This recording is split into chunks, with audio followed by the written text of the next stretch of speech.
بسم اللہ الرحمن الرحیم بسم اللہ الرحمن الرحیم الدلیل علی حجیت القیاس الظنی۔ بات ہماری یہ چل رہی تھی کہ کوئی بھی امارہ ہو وہ اس وقت تک حجت نہیں بن سکتی جب تک ہمارا بذات ہی موجب للعلم مفید علم نہ ہو یا اس کی حجیت پر کوئی دلیل قطعی جب تک موجود نہ ہو۔ اس کے علاوہ کوئی بھی ہمارا ہو وہ حجت نہیں بن سکتی۔ جو حضرات قیاس کی حجیت کے قائل ہیں تو ہم نے پہلا سوال اٹھایا، حل القیاس یوجب العلم، کیا یہ قیاس اتنی طاقت رکھتا ہے کہ قیاس بذات ہی موجب علم ہو، قیاس سے قائس کو علم حاصل ہو جائے، قاطع حاصل ہو جائے؟ تو 2 دن میں ہم نے یہ بحث کی کہ نا، یہ قیاس بذات ہی موجب علم نہیں ہے، ختم ہو گئی بات۔ اب آ گیا دوسرا حصہ۔ اب یہ قیاس یہ تو کنفرم ہے کہ موجب علم نہیں ہے۔ اگر ہم کہتے ہیں کہ قیاس موجب ظن ہے، قیاس مفید ظن ہے، ترتیب اسی طرح رکھنی ہے، تو ہم کہیں گے، آپ بھی کہتے ہیں، پہلا مرحلہ یہ ہے کہ ظن من حیث ظن وہ تو حجت نہیں ہے، ان ظن لا یغنی من الحق شیئا، ٹھیک ہو گیا۔ پھر فقط وہی ظن حجت ہے جس کی حجیت پر کوئی دلیل قاطع موجود ہو۔ تو اب ہمارا دوسرا سوال یہ ہوگا کہ یہ قیاس جو آپ کہتے ہیں مفید ظن ہے، آیا اس قیاس کی حجیت پر کوئی دلیل قاطع موجود ہے یا نہیں؟ کیونکہ اگر دلیل قاطع حجیت پر نہ ہوئی تو پھر یہ حجت بن نہیں سکتا۔ ٹھیک ہو گیا، ختم۔ شیخ مظفر فرماتے ہیں یہ ساری باتیں ہم آپ لوگوں سے کر رہے ہیں جو حجیت قیاس کے قائل ہیں، ورنہ ہم امامیہ ہم سکون میں ہیں، چونکہ ہمارے پاس ائمہ خدا علیہم السلام کی طرف سے تواتر کے پاس فرامین موجود ہیں جو اس قیاس کو باطل قرار دیتے ہیں۔ ہم تو اصلاً قیاس کی حجیت کے قائل ہی نہیں ہیں، ہمارے لیے کوئی مشکل نہیں، ہمارے لیے قیاس کا باطل ہونا 2 اور 2 4 کی طرح ہے۔ آپ لوگ ہیں جو قیاس کو حجت جانتے ہیں، ممکن ہے وہ کہیں کہ ہمارے پاس قیاس کی حجیت پر ادلہ 4 موجود ہیں، قرآن، سنت، اجماع، عقل، اور ان کے مختلف علماء نے ان میں سے دلیلیں بھی دی ہیں۔ شیخ مظفر فرماتے ہیں جو دلیلیں انہوں نے اثبات حجیت قیاس کے لیے دی ہیں، ہم ان دلیلوں کا رد پیش کرتے ہیں۔ تو پس جب اثبات حجیت والی دلیلیں رد ہو جائیں گی، کوئی دلیل سالم نہ رہے گی، تو پس اس کی حجیت خود بخود ختم۔ ہمیں علیحدہ سے اس کی عدم حجیت پر کوئی علیحدہ سے دلیلیں دینے کی ضرورت نہیں ہے، ہم اسی پر اکتفا کرتے ہیں۔ جو دلیل وہ حجیت پر دیں گے ہم اس کو رد کریں گے، جب رد ہو گئی بس بات ختم ہو گئی۔ مختلف علماء اہل سنت نے حجیت قیاس پر آیات مجیدہ میں سے استدلال کیا ہے۔ تقریباً 3-4 آیات کی طرف شیخ مظفر یہاں اشارہ فرما رہے ہیں کہ وہ کہتے ہیں خود قرآن سے قیاس کی حجیت ثابت ہے۔ اور کسی نے بڑا اچھا کیا کہ یہ حضرات قیاس کی حجیت کو قیاس کر کے ثابت کرنا چاہتے ہیں۔ جس چیز کو ثابت کرنا ہے اسی کو وہ بطور دلیل لا رہے ہیں، ایسا نہیں ہوتا۔ ٹھیک ہے جی، خوب اچھا، کیا دلیل ہے تمہارے پاس؟ قرآن مجید سورہ حشر آیت نمبر 2۔ شیخ مظفر نے اس کا فقط آخری جملہ لکھا ہے کہ فَاعْتَبِرُوا يَا أُولِي الْأَبْصَارِ۔ پوری آیت تبرک ہم پڑھتے ہیں۔ سورہ حشر آیت نمبر 2، پوری آیت یہ ہے، بسم اللہ الرحمن الرحیم، هو الذی اخرج الذین کفروا من اہل الکتاب من دیارہم لأول الحشر ما ظننتم ان یخرجوا وظنوا انہم مانعتہم حصونہم من اللہ فأتاہم اللہ من حیث لم یحتسبوا وقذف فی قلوبہم الرعب یخربون بیوتہم بأیدیہم وأیدی المؤمنین فَاعْتَبِرُوا يَا أُولِي الْأَبْصَارِ۔ پوری آیت مجیدہ یہ ہے سورہ حشر کی۔ اب یہاں پر یہ لفظ استعمال ہوا فَاعْتَبِرُوا، اعتبار کے میں نے دیکھا ہے تقریباً کوئی 4-5 معنی میں استعمال ہوا ہے۔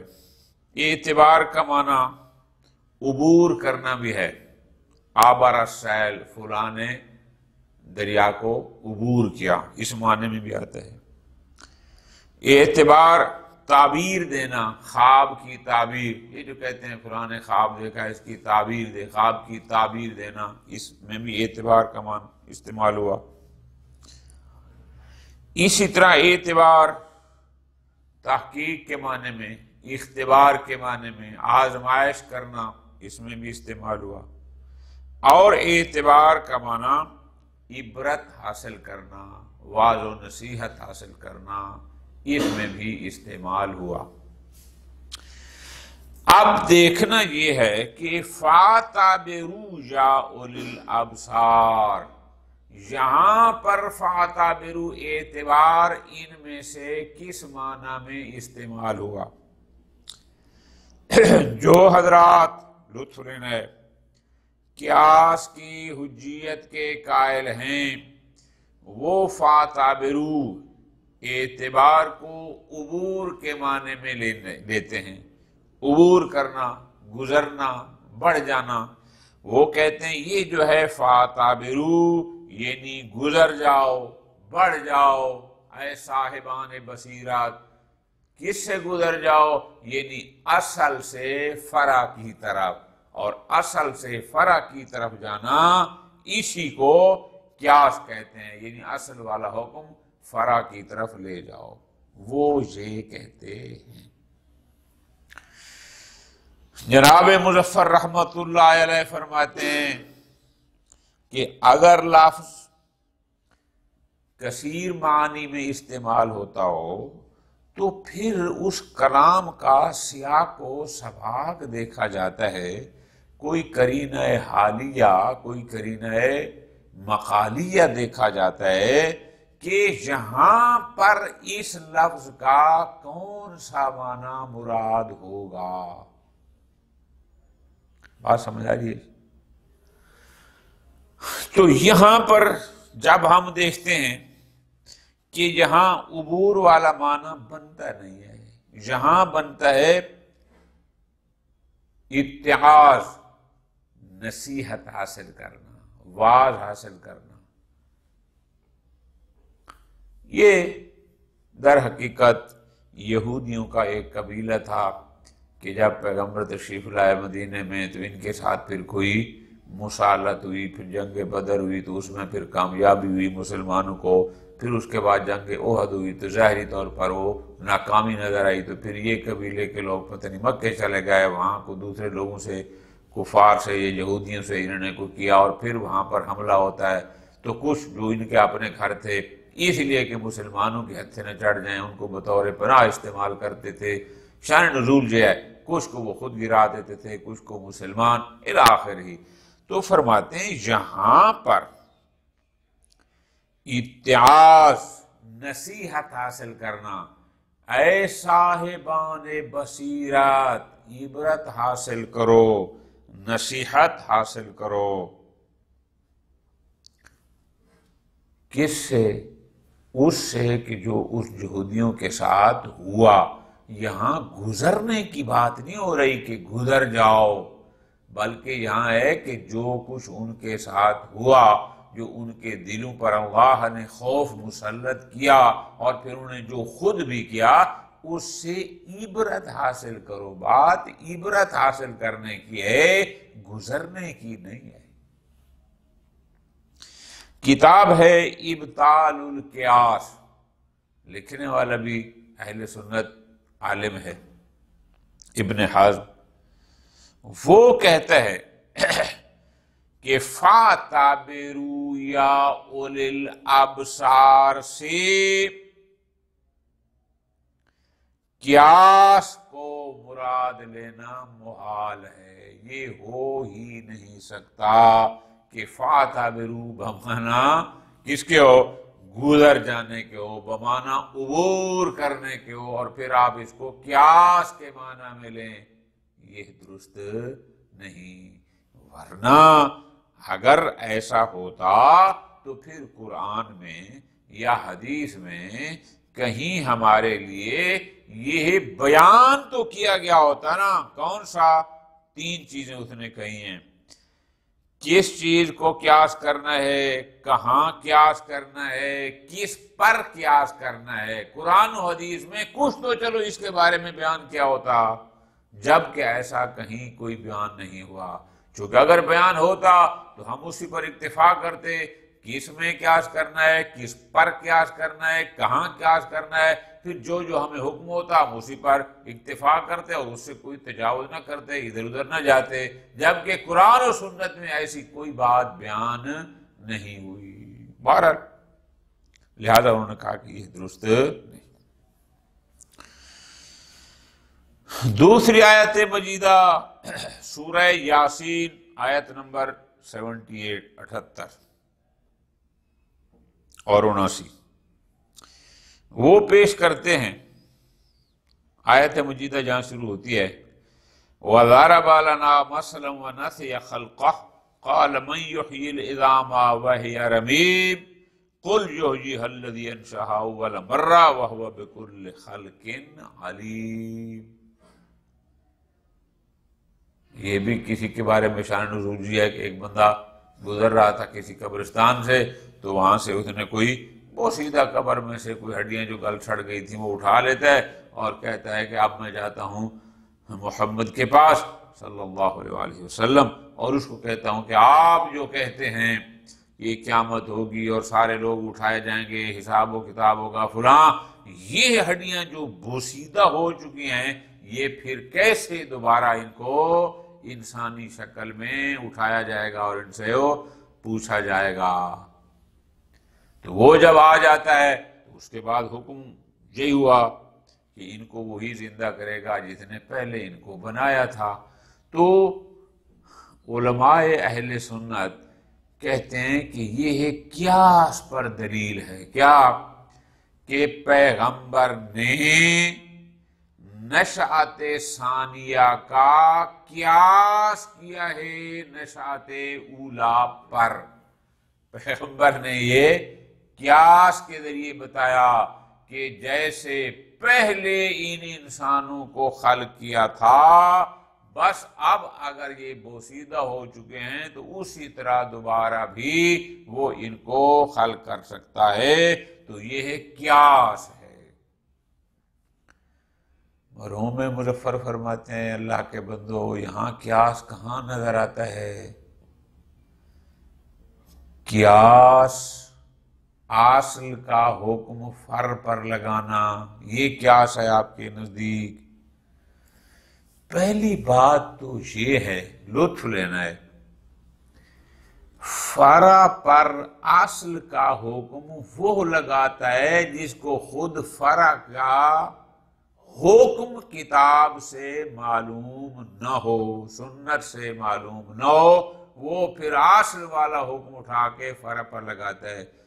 کیا پیغمبر کو اس نشأت ثانیہ کے بارے میں علم نہ تھا کہ پیغمبر کو قیاس کا سہارا لینا پڑا؟ نمبر 2، دوسری بات یہ ہے کہ یہاں فرع پر اصل کا حکم نہیں لگایا جا رہا، بلکہ وہ سائل اپنے لحاظ سے اپنے ذہن میں مطمئن نہیں تھا اور اس کو یہ ایک عجیب و غریب لگ رہا تھا کہ یہ بوسیدہ ہڈیاں پھر انسان شکل میں کیسے بن کے آ جائیں گی۔ پیغمبر نے اس کے اس تعجب کو ختم کرنے کے لیے فرمایا، لطف لینا ہے، کہ جب یہ بوسیدہ ہڈیاں بھی نہ تھیں، کچھ بھی نہ تھا، جس خالق مطلق نے ایک شے کو عدم سے وجود دیا، جب یہ ہڈیاں بھی نہ تھیں اور اس نے اس کو یہ شکل دے دی، اب کچھ نہ کچھ تو ہے، ولو بوسیدہ ہڈیاں صحیح کچھ تو ہے نا۔ جب کچھ نہ تھا تو اس نے سب کچھ بنا دیا، اب تو کچھ ہے، اس سے بنانا تو بہترین اولا آسان ہے۔ ان 2 آیات مجیدہ میں پیغمبر اکرم اس کے اس تعجب کو ختم کرنا چاہ رہے ہیں، چونکہ وہ مطمئن نہیں تھا، اس کا ذہن نہیں مان رہا تھا کہ یہ کیسے ہو سکتا ہے کہ بوسیدہ ہڈیاں دوبارہ انسان بن جائیں۔ پیغمبر نے فرمایا جب ہڈیاں بھی نہ تھیں، جب آدم ہی آدم تھا، کچھ بھی نہ تھا، اور اس نے انسان خلق فرمایا، اب کچھ ہے، ولو یہ بوسیدہ ہڈیاں صحیح، اب تو وہ بہترین اولا اس پر قادر ہے۔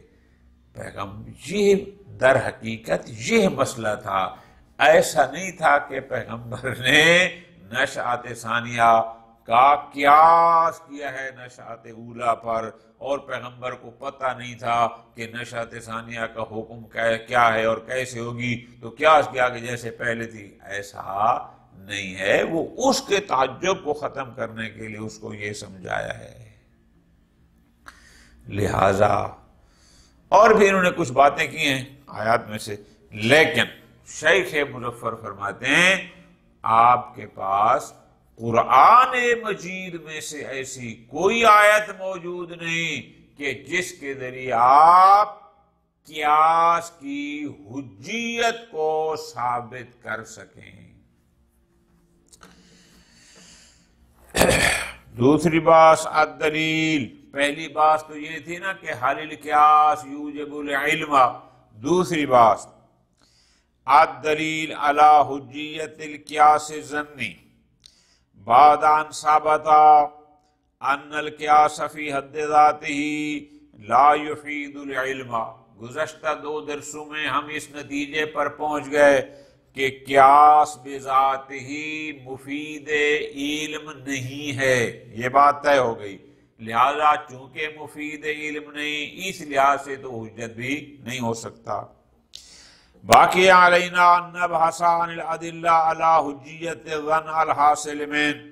اب ہم دیکھتے ہیں کہ اگر مفید ظن ہے تو پھر آیا کوئی دلیل ہے جو اس ظن کی حجیت پر، یا وہ ادلہ جو چند خاص ظنون کی حجت ہونے پر دلالت کرتی ہیں، آیا وہ اس پر بھی کرتی ہیں یا نہیں۔ لِيَكُونَ مِنَ الظُّنُونِ الْخَاصَّةِ، تاکہ یہ بن جائے ظنون خاصہ میں سے المستثنات عن عموم آیات ناحیت عن اتباع ظن، وہ آیات مجیزہ جو فرماتی ہیں کہ ان الظن لا یغنی من الحق شیئا، تاکہ یہ ان میں سے مستثنا ہو اور ہم کہیں کہ نہیں نہیں یہ ظنون خاصہ میں سے ہے۔ وہ آیات جو کہتی تھیں کہ ظن کی اتباع نہ کرو وہ اس کو شامل نہیں ہے۔ کما سنانا فی خبر الواحد و ظواہر، جیسے ہم نے خبر واحد اور ظواہر کی حجیت اسی انداز میں ثابت کی تھی۔ خوب فنقول، فرماتے ہیں اما نحن الامامیہ، جہاں تک بات ہے ہماری اپنی، ہم جو امامیہ ہیں، فہو غنی عن ھذا البحث، ہم تو اصلاً غنی ہیں، ہمیں تو ضرورت ہی نہیں ہے کہ اس قیاس کی بات کی جائے، ہمارے لیے تو یہ مسئلہ ہی نہیں۔ وجہ لأنه ثبت لدينا على سبيل القطع من طریق آل البیت علیہم السلام، کیا ثابت ہے؟ عدم اعتبار هذا الظن الحاصل من القیاس، ہمیں طریق اہل بیت علیہم السلام کے ذریعے قطع حاصل ہے، ہمارے لیے 2 اور 2 4 کی طرح یہ کلیئر ہے کہ قیاس سے حاصل ہونے والا ظن ظنون خاصہ میں سے نہیں ہے، یہ حجت نہیں ہے، اس کی عدم حجیت میں ہمیں کوئی شک بھی نہیں ہے۔ خوب،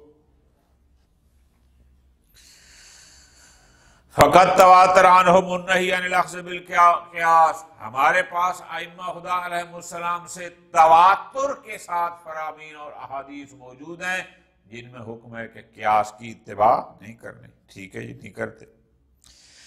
فرمایا ان دین اللہ لا یصاب بالعقول، کئی دفعہ پڑھ چکے ہیں۔ اسی طرح احکام الہیہ فالاحکام فی انفسہا تصیبھا، اور نہ ہی احکام شرعیہ کو عقل درک کر سکتا ہے، اور نہ ہی ملاقات احکام اور علت ہائے تامہ احکام شرعیہ کو عقل درک نہیں کر سکتا، چونکہ یہ سب توقیفی ہیں اور یہ موقوف ہیں مبلغ کی تبلیغ پر، اور یہ سماعی ہیں۔ ختم۔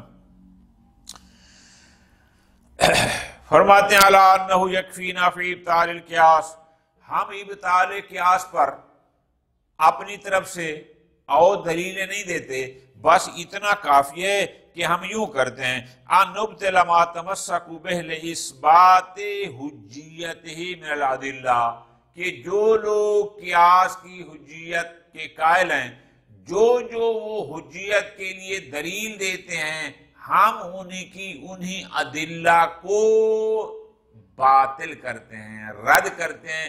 جب ان کی حجیت کی ادلہ رد ہو جائیں گی تو خود بخود اس کی اپنی حجیت اور دلیلیت بھی ختم۔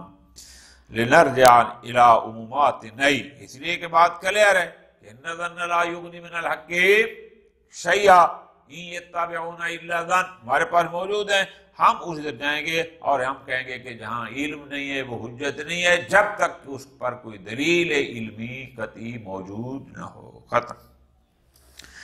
لہذا ہمیں کوئی مشکل نہیں ہے۔ اما غیرنا من اہل السنہ الذین ذهبوا الى حجیتہ فقد تمسکوا بالادلۃ الاربعہ الکتاب والسنہ والاجماع والعقل، فرماتے ہیں لا باس ان نشیر الی نماذج من استدلالہم، ہم ان کے استدلالات کے کچھ نمونے، ساری بات ہمیں مطلوب نہیں ہے کہ انہیں جو کام کہیں، نہیں، کچھ نمونے دیں تاکہ ہم یہ بتائیں کہ ہمیں پتہ چلے کہ انہوں نے کس چیز سے تمسک کیا قیاس کی حجیت کو ثابت کرنے کے لیے، اور پھر ہم رد پیش کر کے بتائیں کہ ان دلیلوں سے ان کا مقصود حاصل نہیں ہوتا۔ خوب، الدلیل من الآیات القرآنیہ، انہوں نے کچھ آیات مجیدہ سے استدلال کیا ہے حجیت قیاس پر۔ پہلی آیت سورہ حشر کی آیت نمبر 2، پوری آیت میں نے آپ خدمت میں عرض کر دی، آخری جملہ تھا اس میں فَاعْتَبِرُوا يَا أُولِي الْأَبْصَارِ، بحث ہے اس فَاعْتَبِرُوا میں کہ یہاں اعتبار کس معنی میں استعمال ہوا۔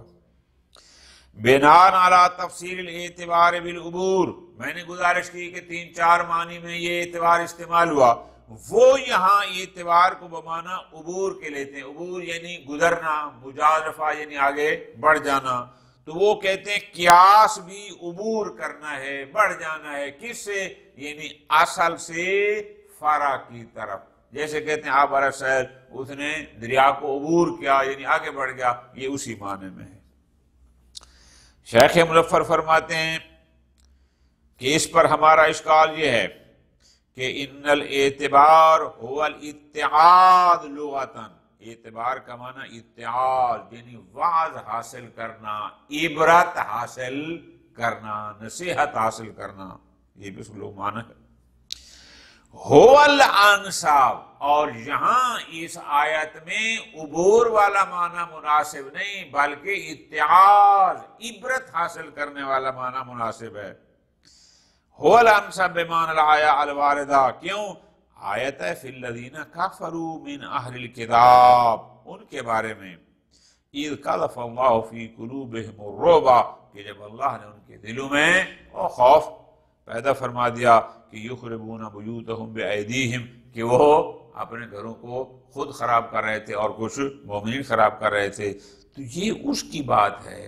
تو اس سے جو کام وہ کر رہے تھے وہ گزرنے کے معنی کے ساتھ مناسبت نہیں رکھتا، عبرت حاصل کرنے کے ساتھ مناسبت رکھتا ہے۔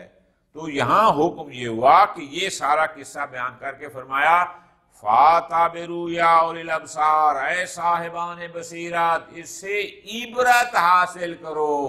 بات عبرت کی ہے۔ اَيْنَ هِيَ مِنَ الْقِيَاسِ الَّذِي نَحْنُ فِيهِ، ہم بحث کر رہے ہیں قیاس کی کہ اصل کا حکم فر پر لگانا، جس فر کا حکم ہمیں کتاب و سنت سے معلوم نہ ہو، ہم کوئی اور بات کر رہے ہیں، اور آپ جو دلیل دے رہے ہیں اس کا اس سے کوئی تعلق نہیں۔ یہ تو ہے عبرت حاصل کرنا، واعظ حاصل کرنا، نصیحت حاصل کرنا، یہ اس بارے میں ہے۔ وقال ابن حزم فی کتاب ہی ابطال القیاس، یہ ایک کتاب ہے، اہل سنت عالم ہے ابن حزم، اس نے کہا ہے محال ان یقول لنا، یہ محال ہے کہ ہمیں کہا جائے کہ فَاعْتَبِرُوا یَا أُولِي الْأَبْصَارِ وَيُرِيدُ الْقِيَاسَ، کہ اس جملے سے قیاس کو مراد لیا جائے کہ یہ قیاس پر داد کرتا ہے۔ وہ کہتے ہیں نا محال ہے، یہ محال ہے کہ ہمیں کہا جائے کہ جناب اس سے قیاس مراد ہے۔ ثم لا يبين لنا فی القرآن، پھر قرآن و حدیث میں یہ بیان بھی نہ کیا جائے کہ ایو شیء نقیس، کس چیز پر قیاس کرنا ہے، متى نقیس، کب قیاس کرنا ہے، علی نقیس، کس شے پر قیاس کرنا ہے، یہ چیزیں تو نہ خطاب میں بیان ہوئی اور نہ ہی سنت میں۔ تو کیسے ہمیں کہتے ہیں کہ فَاعْتَبِرُوا جو ہے وہ اس سے مراد قیاس ہے؟ اگر ہوتا تو پھر یہ 3 چیزیں بھی آگے بیان کی جاتی ہیں۔ وَلَوْ وَجَدْنَا ذَلِكَ، کیونکہ اگر یہ 3 چیزیں ہوتی لَوَجَبَ أَن نَقِيسَ، تو پھر واجب تھا کہ ہم قیاس کرتے ما امرنا بقیاسہ، جس چیز کے قیاس کرنے کا ہمیں حکم تھا، حیث امرنا۔ وَحَرَمَ عَلَيْنَا أَن نَقِيسَ، اور ہمارے اوپر حرام ہوتا کہ جس پر نص نہ ہوتی ہم اس پر قیاس کریں۔ پس نص جہاں جہاں جس پر قیاس کرنے کا حکم دیتے وہاں کرتے، جہاں نہ حکم ہوتا، نص میں نہ ہوتا، وہاں قیاس بھی نہ کرتے، اور نہ ہی ولا نتعدی حدودہ، اور جو حدود بیان کی جاتی کتاب اور سنت میں قیاس کی، ہم ان سے اصلاً تعدی نہ کرتے، لیکن ایسا سرے سے بیان ہی نہیں ہوا، لہذا فَاعْتَبِرُوا یَا أُولِي الْأَبْصَارِ کا اصلاً باعث قیاس سے کوئی تعلق ہی نہیں ہے۔ ختم۔ وَمِنْهَا، ایک اور آیت وہ پیش کرتے ہیں سورہ یاسین کی، قَالَ مَنْ يُحْيِي الْعِظَامَ وَهِيَ رَمِيمٌ قُلْ يُحْيِيهَا الَّذِي أَنشَأَهَا أَوَّلَ مَرَّةٍ، وہ کہتے ہیں کہ أَنَّ الْآيَةَ تَدُلُّ عَلَى مَسَاوَاةِ النَّذِيرِ لِلنَّذِيرِ، کہ یہ دلالت کرتی ہے کہ مثل مثل کے برابر ہے، یعنی بین ان کے بقول کہ پیغمبر نے جواب میں قیاس کیا کہ جیسے پہلی دفعہ اللہ نے بندوں کو خلق کیا تھا بس اسی طرح نشأت ثانیہ ہوگی، دوبارہ کرے گا۔ خلقت اولا پر خلقت ثانیہ کا قیاس کیا، یہ دونوں برابر ہیں، یہ قیاس مساوات، جیسے وہ تھا جیسے یہ ہے۔ بل ہی استدلال بالقیاس، فرماتے ہیں حتیٰ کہ یہ استدلال از خود قیاس ہے۔ کیا یہ قیاس کیا ہے پیغمبر نے، یعنی پیغمبر نے اس کو جو جواب دیا ہے وہ بھی بذریعہ قیاس ہے۔ کیا؟ لفحام من ینکر احیاء العظام، جو منکر تھا، جو کہتا ہے کہ کیسے یہ ہڈیاں دوبارہ زندہ ہو جائیں گی حالانکہ یہ تو بوسیدہ ہو چکی ہیں، اور وہ کہتے ہیں لولا ان القیاس حجہ، پس اگر قیاس حجت نہ ہوتا تو پیغمبر کا یہ استدلال بھی درست نہیں تھا۔ یعنی وہ یہ کہتا ہے کہ نعوذ باللہ پیغمبر نے بھی بذریعہ قیاس جواب دیا۔ وفیہ، شیخ مظفر فرماتے ہیں یہ دلیل بہت کمزور ہے۔ چلیے، ان الآیت لا تدل علی هذه المساوات بین النذیرین، بھائی یہ آیات دو مثالوں میں مساوات کی بات نہیں کر رہی کہ یہ شے اس شے کے مساوی ہے، نہیں۔ کَنَّوِیرَینِ فی ایت جہت کانا، جیسے عام دو نظیر، دو مثالیں ایک جیسی ہوتی ہیں، یہ ایک جیسی بات نہیں کر رہی۔ کما انہا لیست استدلالا بالقیاس، اور نہ ہی استدلال بالقیاس ہے، تو پھر کیا ہے؟ ہاں بات کو سمجھو، وہ ہے انما جاءت لرفع استغراب المنکرین للبعث، جو قیامت کے منکر تھے، جو دوبارہ اٹھائے جانے کو عجیب و غریب سمجھتے تھے، جو یہ کہتے تھے کہ اب ایک انسان کی ہڈیاں بوسیدہ ہو چکی ہیں، خاک ہو چکی ہیں، کیسے پھر اسے انسان بن جائے گا؟ یتخیلون العجز عن احیاء الرمیم، ان کا خیال یہ تھا کہ یہ بوسیدہ چیزیں دوبارہ انسانی وجود میں آ ہی نہیں سکتی، وہ یہ کہتے تھے۔ فَأَرَادَتِ الْآیَةِ، اب یہ آیت بیان کر رہی ہے کیا؟ ان تثبت الملازمہ بین القدرت علی انشاء العظام و ایجادها لأول مرت بلا سابق وجود۔ آیت بیان یہ کر رہی ہے ایک وقت تھا جب یہ ہڈیاں بوسیدہ بھی نہ تھیں، کچھ بھی نہ تھا، جب کچھ بھی نہ تھا اور اس ذات متعال نے سب کچھ بنا دیا، تو اب جب ہڈیاں ہیں، کچھ ہے، اس سے بنانا تو اور آسان ہو گیا۔ ملازمہ ہے خلقات اولا اور نشأت ثانیہ کے درمیان، جب کچھ نہ تھا تو اس نے انسان کو وجود دے دیا۔ اب فرماتے ہیں وہی ذات قادر ہے کہ اس کو من احیائہا من جدید، نئے سرے سے بھی اس کو وجود دے سکے۔ بل القدرت علی الثانیہ اولا، بلکہ کچھ نہ تھا تو سب کچھ بنایا، وہ مشکل تھا۔ جب کچھ ہے اس سے کچھ بنانا اس کی نسبت زیادہ آسان ہے، وہ تو قادر مطلق ہے، یہ بتانا تھا۔ وَإِذَا ثَبَتَتِ الْمُلَازِمَةُ، پس جب ملازمہ ثابت ہو گیا، کیسے؟ فرض یہ ہے کہ ملزوم، یعنی هو القدرت علی انشاء اول مرہ، کیا وہ ذات پہلی مرتبہ جب کچھ نہ تھا اس کو وجود دینے پر قادر ہے، یہ ملزوم ہے۔ تو جب یہ ملزوم ہے اور یہ مسلمات میں سے ہے تو اس سے لازم بھی ثابت ہو جائے گا، وہ کیا؟ کہ اب جب یہ بوسیدہ ہڈیاں ہو چکی ہیں وہ پھر بھی اس کو وجود دے سکتا ہے۔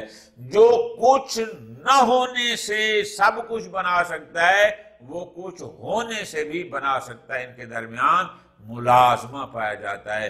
آیت یہ بیان کر رہی ہے کہ تم تعجب نہ کرو، تم اس کو محال نہ سمجھو، یہ ہو سکتا ہے۔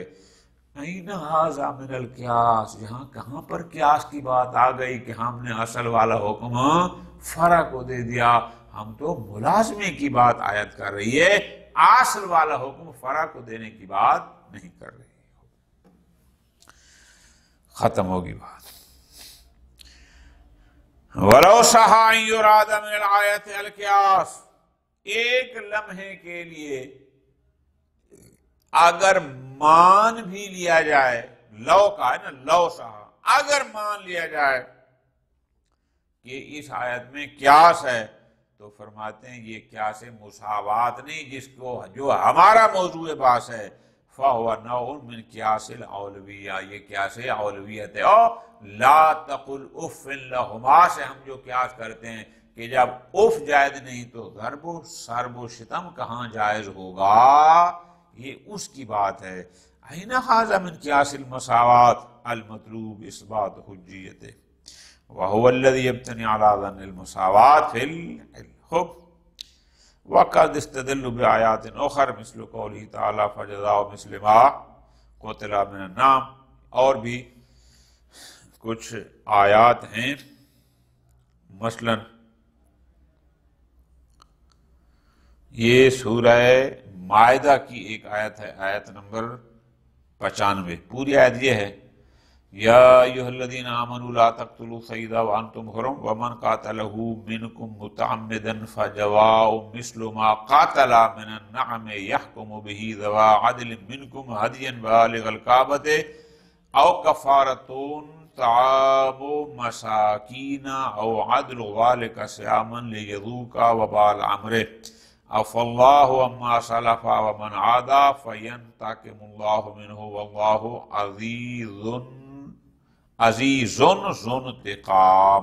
اب یہ آیت دوبارہ اس کو دیکھ لیں کہ بعض لوگوں نے فَجَزَاءُ مِثْلُ مَا قَاتَلَ مِنَ النَّعَمِ، ایک دوسری آیت مجیدہ وہ سورہ نحل کی آیت نمبر 90 ہے، ان اللہ یامر بالعدل والاحسان وایتاء ذی القربى وینہی عن الفحشاء والمنکر والبغی یعظکم لعلکم تذکرون۔ اب یہ لوگ ان آیات میں سے بھی قیاس کو ثابت کرتے ہیں، لیکن شیخ مظفر نے چونکہ ان کا استدلال انتہائی ضعیف تھا، لہذا نہ ان کا استدلال بیان کیا اور نہ ہی اس کا جواب دیا۔ بس آگے فرماتے ہیں ایک جس کو کہتے ہیں نا جی، ایک مکرم والا نقطہ لگا رہے ہیں، وَالتَّشَبُّثُ بِمِثْلِ هَٰذِهِ الْآيَاتِ، اس قسم کی آیات سے تمسک کرنا ایسے ہے اور جیسے کہتے ہیں کہ ڈوبتے کو تنکے کا سہارا۔ یہ لفظ ہے تشبث الغریق بالتحلب، تحلب جو پانی کھڑا ہوتا ہے، زیادہ عرصہ کھڑا رہے تو اس پانی کے اوپر یہ چھپڑ ہوتے ہیں نا، سب گھاس ٹائپ ایک چیز جم جاتی ہے، اس کو کہتے ہیں تحلب۔ تو جو ڈوب رہا ہو اس کو مضبوط شاید نہ ملے تو وہ اس کو بھی پکڑنے کی کوشش کرتا ہے کہ شاید میں بچ جاؤں گا۔ یعنی انتہائی ضعیف قسم کے استدلال کیے گئے ہیں قرآن مجید کے ذریعے قیاس کی حجیت کو ثابت کرنے پر، جو کسی بھی لحاظ سے درست نہیں ہیں۔ وصلی اللہ علی محمد وآل محمد۔